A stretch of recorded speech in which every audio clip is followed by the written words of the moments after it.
বিসমিল্লাহির রহমানির রহিম। আসসালামু আলাইকুম।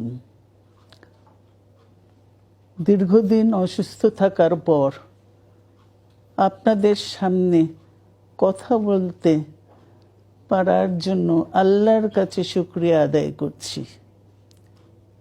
আমার কারাবন্দী অবস্থায় আপনারা আমার কারামুক্তি ও রোগ মুক্তির জন্য সংগ্রাম করেছেন, দোয়া করেছেন।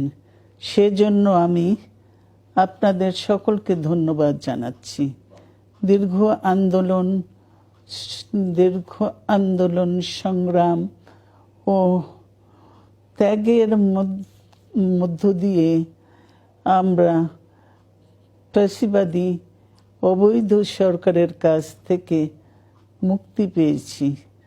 আমি আন্তরিক ধন্যবাদ জানাতে চাই আমাদের বীর সন্তানদের, যারা মরণপণ সংগ্রাম করে এই অসম্ভবকে সম্ভব করেছে। শত শত শহীদদের জানাই শ্রদ্ধা। এ বিজয় আমাদের নতুন সম্ভাবনা নিয়ে এসেছে। দীর্ঘদিনের নজিরবিহীন দুর্নীতি, গণতন্ত্রের ধ্বংসের স্তূপের মধ্য থেকে আমাদের নির্মাণ করতে হবে এক সমৃদ্ধ বাংলাদেশ। ছাত্র তরুণরাই আমাদের ভবিষ্যৎ। তরুণরা এই যে স্বপ্ন নিয়ে বুকের রক্ত ঢেলে দিয়েছে, সেই স্বপ্ন বাস্তবায়নে করতে মেধা, যোগ্যতা, জ্ঞান ভিত্তিক গণতান্ত্রিক বাংলাদেশ গড়ে তুলতে হবে। শোষণহীন সমৃদ্ধ বাংলাদেশ। সকল ধর্মের গোত্রের অধিকার নিশ্চিত করতে হবে। শান্তি,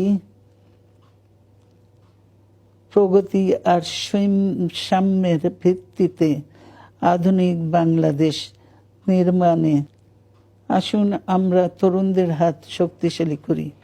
ধ্বংস নয়, প্রতিশোধ নয়, প্রতিহিংসা নয়, ভালোবাসা, শান্তি ও জ্ঞান ভিত্তিক সমাজ গড়ে তুলি।